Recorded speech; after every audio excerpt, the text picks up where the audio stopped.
중심점의 밸런스가 좋다면 내가 많이 누르지 않아도 양끝 보이시려나? 이쪽 끝과 이쪽 끝이 탱탱하게 만약에 있다고 가정을 했어요. 곡도를 보시면 이 활이 이렇게 아치가 있죠. 활을 바꾸는 시기는 솔직히 장비 탓은 하지 마라. 장비 탓하고 싶은데 나는 내가 한번 만져가지고 딱 소리 내는데 막 다른 거야 막. 이럴 때 바꿔야 되는 거 아닌가요? 내가 뭔가 갈망을 하고 있어. 확 달라.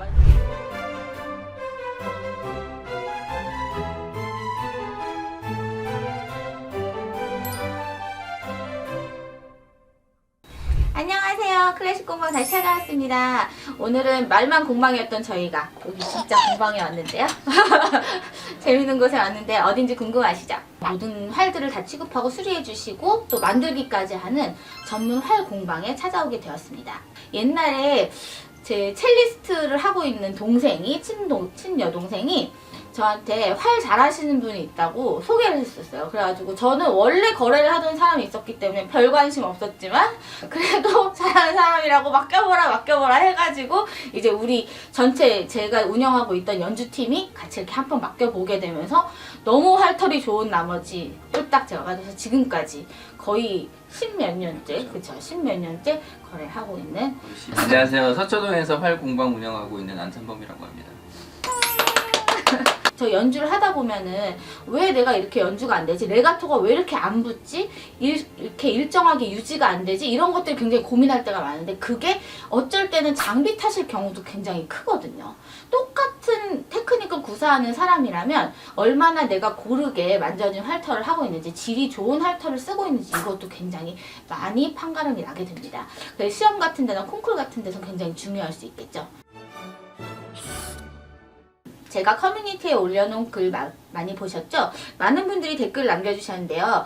제가 약속드렸던 활 전문가와의 Q&A 하려고 지금 왔습니다. 그래서 댓글 정말 많이 남겨주셔서 감사했어요. 하나씩 한번 읽어보고 싶은데요. 처음 봤을 때 어떤 초보자분은 송진을 얼만큼 발라야 하는지도 궁금하고 초보 연습용 저렴한 악기 사용 중이라 장비 업글도 생각 중인데 활 고르는 요령 자세히 알고 싶어요. 무거우나 가벼우나 무게 차이가 주는 영향도 알고 싶고요. 이런 글을 남겨주셨어요. 일단은 송진부터 갈까요? 송진 얼마나 발라야 되나요? 송진을 얼마나 많이 발라야 되냐? 모든 게 이제 적당히 이렇게 넓게 이렇게 밀착된 느낌의 소리가 들릴 정도로 발라주시면 되는데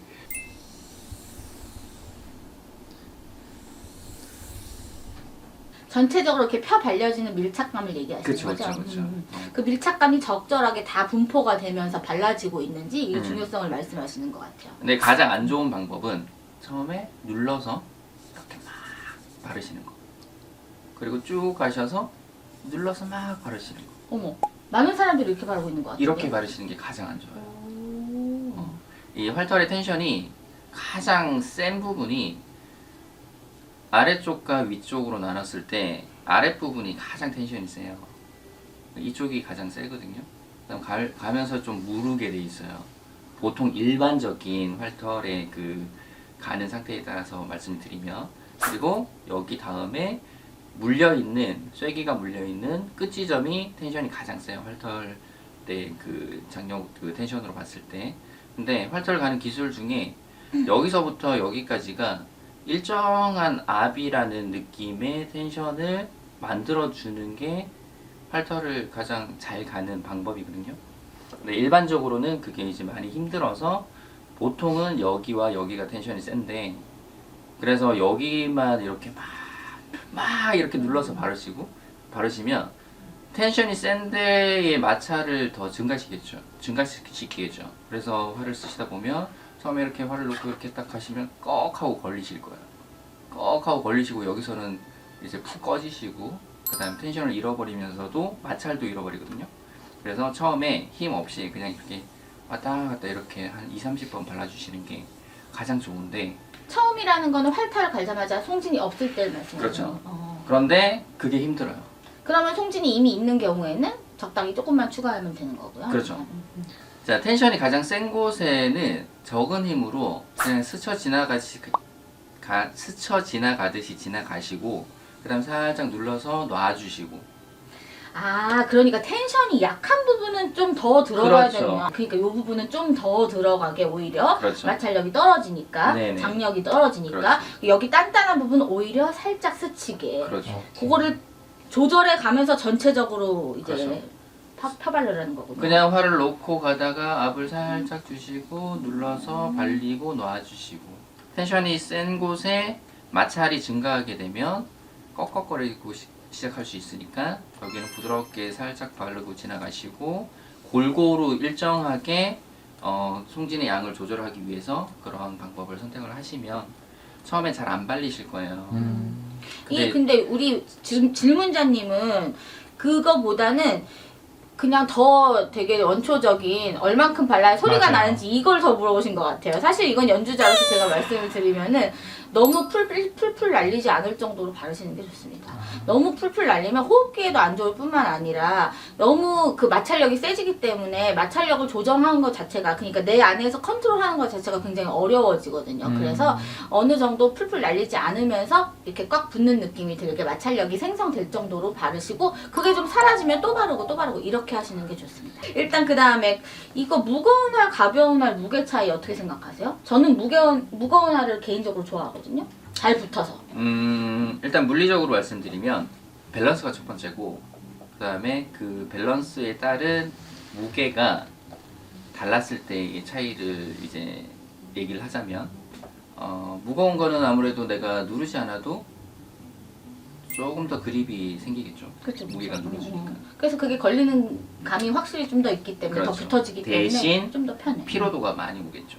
아, 오히려 연주 시에 특히 오. 빠른 곡을 할 때는 내가 많은 이렇게 그 움직임 속에서 이 물리적인 지지를 해주고 내가 물리적인 누름을 주고 이런 프레셔를 주고 받아주고 이런 것들이 많으니까 큰 무게가 작용됐을 때는 피로도가 많이 오겠죠. 그래서 그러니까. 아이들 같은 경우는 연습을 좀 더 오래 집중을 하지 못하게 되겠죠. 저는 무게를 잘 싣고 잘 놔주면, 그러니까 내가 힘들이지 않아도 얼마든지 몇 시간이고 연습을 하고 연주를 할 수 있다 이렇게 가르치는 사람인데도 불구하고 또 우리가 스피커톡 같은 거 할 때는 우리가 균형감을 또 들어줘야 되기 때문에 아니라고 말씀을 못 드리겠네요, 진짜. 근데 첫 번째 밸런스가 좋다면, 그러니까 이 활의 이 중심점이 있겠죠. 무게의 중심점의 밸런스가 좋다면 내가 많이 누르지 않아도 걸릴 거고 많이 들지 들어주지 않아도 걸릴 거고. 만약에 머리 쪽이 더 무겁게 되면 상대적으로 이렇게 되겠죠. 이렇게 쏠리겠죠. 그래서 제가 스피카토를 할 때 항상 활 무게 중심 부위를 찾으라고 가르치거든요. 맞아요. 활마다 진짜로. 다르니까. 맞아. 근데 이렇게 됐을 때의 장점은 위에서 내가 누르지 않고 소리를 낼 수 있어서 조금 더 자연 소리가 나올 수 있고 조금 더 힘이 덜 들어가니까 그런 부분은 좋지만 여기서 빠른 움직임을 줬을 때 피로도가 많이 오겠죠. 그렇죠. 반대로 여기가 가볍게 되면 상대적으로 이쪽에 무게가 있다면 내가 무게를 실기 위해서 많은 프레셔를 줘야 되겠죠. 그러면은 내가 또 이런 피로도가 많이 오겠죠. 대신 여기서는 날렵하고 가볍고 편안하겠죠. 그런 차이가 있군요. 네. 보통 평균 무게는 어떻게 될까요? 저는 무거운 걸 좋아하니까 63g 뭐 이런 거 많이 좋아하는데 좀 무겁게 쓰나요, 제가? 네. 바이올린 같은 경우는 60 플러스 마이너스 2g 정도를 선호를 하는데 뭐 가볍게 되면 조금 더 내가 이제 전체적인 무게를 이렇게 실은 상태에서 밸런스로 연주를 해야 될 거고, 그다음 무거운 상태면 내가 그냥 얹어놓고 밸런스를 찾아서 연주를 해주면 되고, 그러니까 선생님은 이제 좀 편하게 놔주면서 연주를 하는 걸 좋아하시니까 무거운 걸 선호하실 수는 있죠. 그러면은 60, 61 그 사이가 중심 평균점이군요, 지금 네, 무게가. 60에서 플러스 2, 마이너스 2.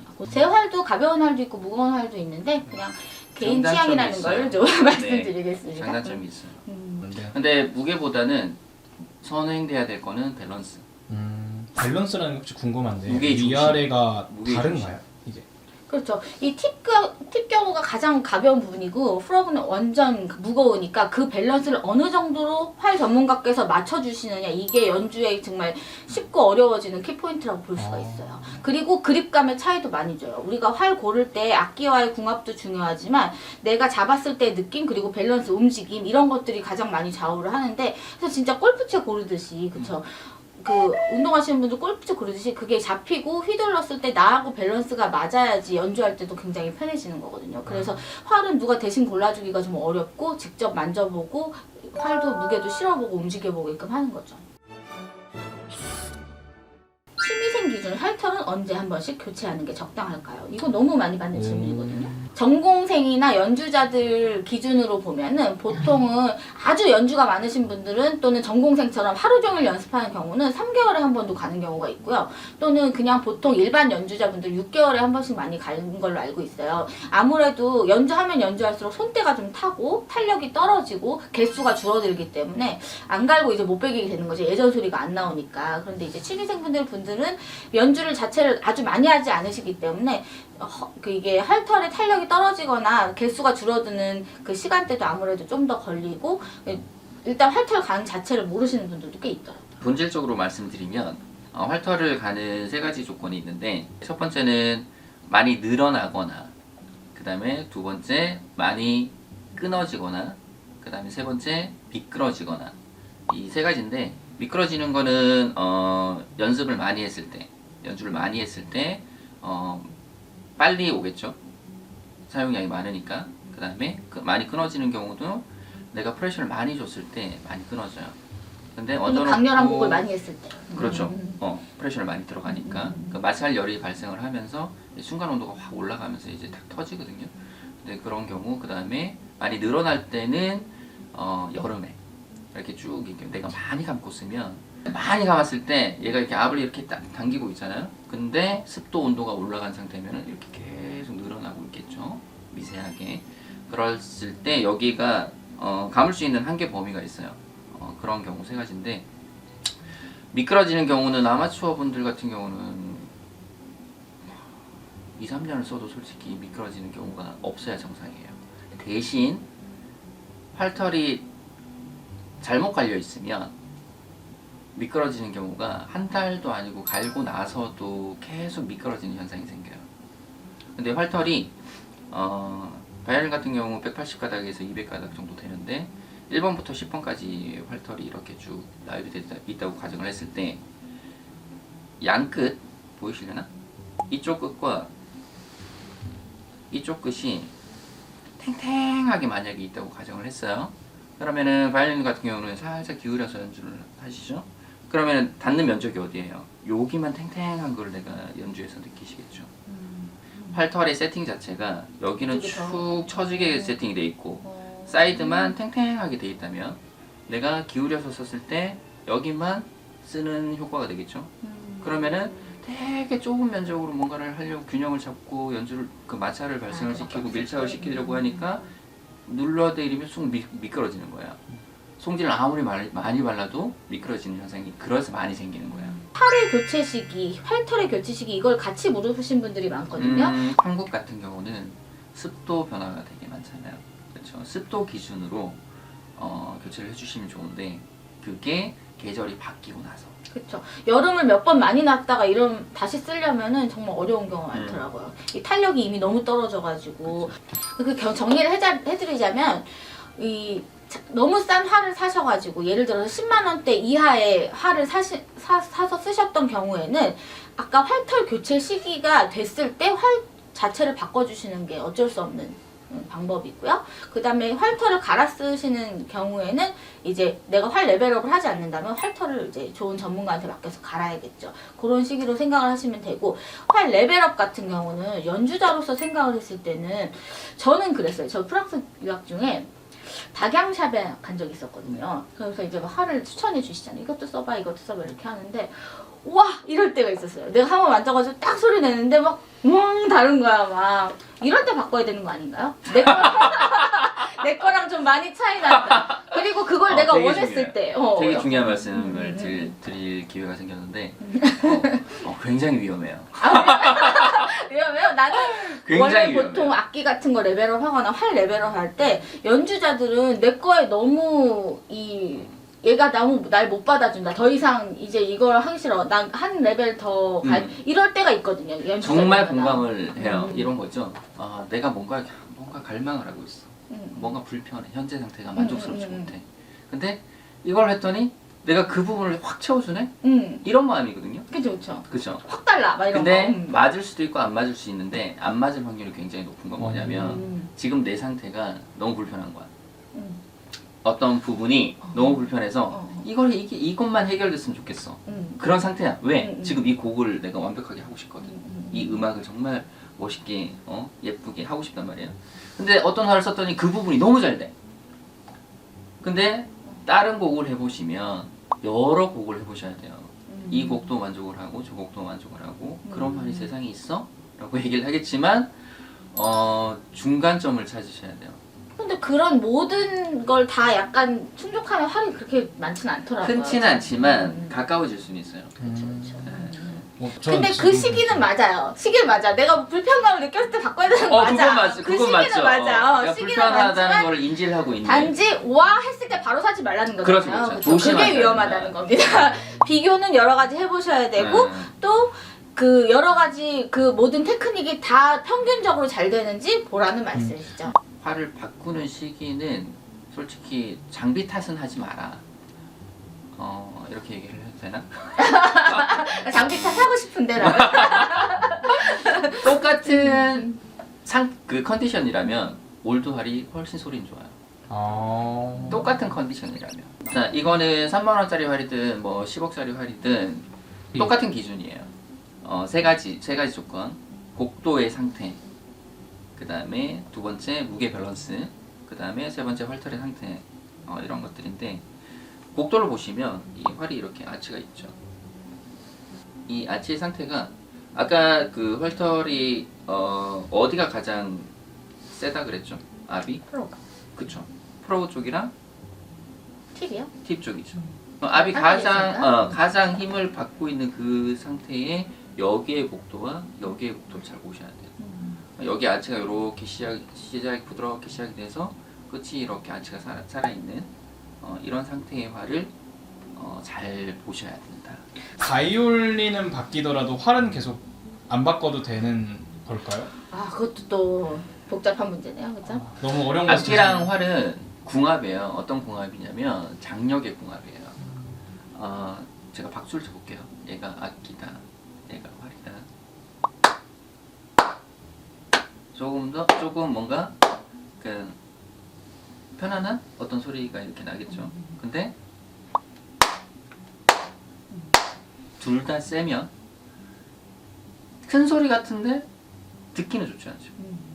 둘 다 약하면 볼륨이 안 나겠죠. 소리는 편안하게 들리지만 근데 한쪽이 어느 정도 있고 한쪽이 받아주면 똑같은 소리를 낼 수 있겠죠. 이 소리와 그렇죠.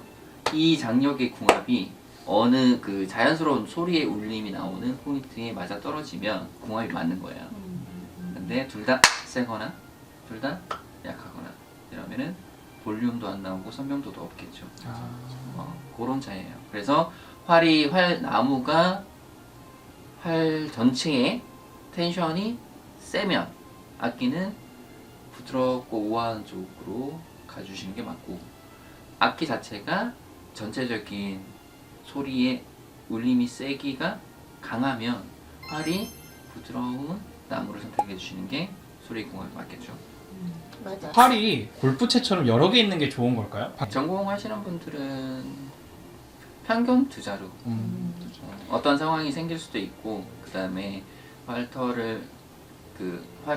수리를 맡기고 연습할 때 필요한 활들이 있고 맞아요. 저는 학생들이 많기 때문에 6대 정도 가지고 있는데요. 왜냐하면 빌려줘야 할 때가 있어요. 그래서 자주 이제 나가기도 하고 아이들 활이 갑자기 시험이나 뭐 연주에 부적합한 경우 바꿔서 막 사용하기도 하고 이렇게 하기 때문에 어떤 연주자분들은 그거 하나 나한테 잘 맞는 거 그거 하나 고집하시는 분들이 있고 어떤 유명하신 뭐 선생님은 누구라고 제가 말씀 안 드리는데 그런 분들은 막 20몇 대씩 활을 갖고 계신 분도 있어요. 굉장히 예민하셔가지고 곡마다 잘 되는 어떤 스타일마다 바꿔서 사용하시는 거죠. 금액대 추천을 혹시 해줄 수 있을까요? 아까도 말씀드렸지만 네, 아까도 금액은 신경 안 쓰시는 게 좋아요. 활을 선택을 할 때 싸던 비싸던 무게 밸런스와 곡도에 따른 활의 상태만 좋으면 올드 활이 아닌 이상 거의 비슷해요 소리는. 맞아. 근데 이 현악기 쪽이 되게 모호한 게 제가 이렇게 쭉 한 박스 골라가지고 이렇게 보면 한두 달 정도 괜찮은 상태가 있어요. 그게 100만 원짜리 활보다 훨씬 괜찮은 거예요. 와. 맞아. 이제 저렴한 할에서는 일반 사람들이 찾기는 힘드니 전문가의 가격대가 도움을 올라가면 그 중에 상태가 좀 괜찮고 그 다음에 재료도 조금 더 만드는 입장에서 비싼 재료를 쓰고 하니까 이제 고르기가 조금 더 편하긴 하죠. 올드활에서 주의할 건 뭘까요? 제 제자들 경우에는 올드활 좋은 거 쓰시는 취미분들도 꽤 계시거든요. 올드할에서 주의할 점은 일단 물건을 볼 때 상태를 꼼꼼히 좀 체크를 하셔야 돼요. 크랙이 나 있는 부분이 있는지, 그게 나무의 결인지 크랙인지 웬만하면 전문가한테 봐야죠. 선생님이랑 먼저 전문가, 고르고 그쵸, 또 한 그쵸, 전문가한테 그쵸. 한 번 더 확인을 받으시는 게 좋습니다. 보증서를 이렇게 잘 모르고 보시는 경우에는 그 활이 그 사진이 아닌데 잘못 가져오시는 분들도 있더라고요. 그래서 보증서 읽을 줄 아는 사람인지 전문가의 도움을 받으실 때도 확인을 좀 해보고 하시는 게 좋습니다. 카본 활에 대해서 생각을 좀 묻는 카본할도 마찬가지로 일단 곡도의 상태가 중요해요. 무게 밸런스. 가격대는 왜 이렇게 차이가 나는 건가요? 중국에서 저렴하게 생산됐는지, 그다음에 뭐 또 미국이나 이런 데 유명 브랜드에서 고가 카본화를 마케팅으로 만들어 재료 차이도 좀 있나요?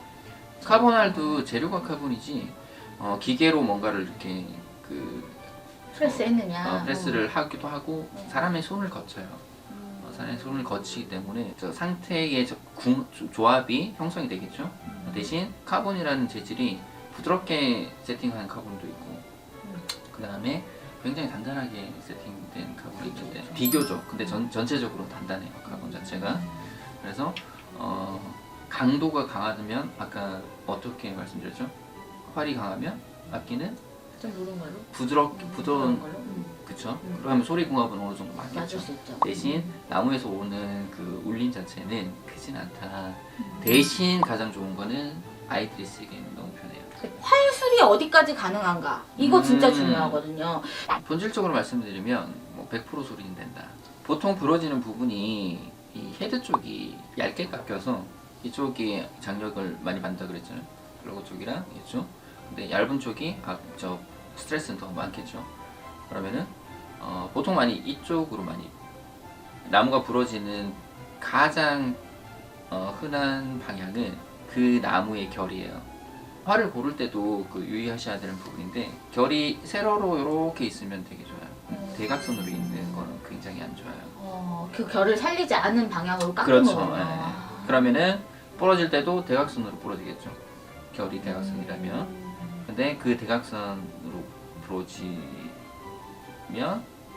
끝나서 이렇게 당겨지는군요. 그러면은 수리는 결대로 부러진 활은 수리를 했을 때 이론적으로는 더 단단해요. 쐐기를 수직으로 받기 때문에 그 압은 장력은 이쪽으로 발생을 하겠죠.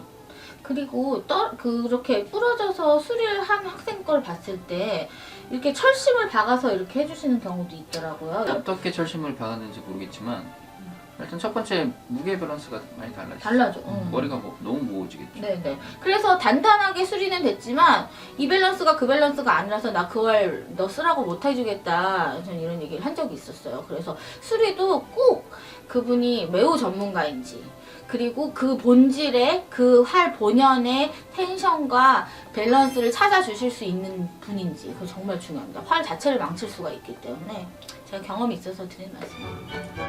그럼 오늘 아주 정말 모시기 어려운 활 전문가 안찬범 선생님 모시고 얘기를 많이 나눠봤는데요. 시간을 너무 많이 뺏어서 정말 감사합니다. 커피 한 잔 사야겠어요. 그러면 오늘 서초동 내 친구 여기까지 하고요.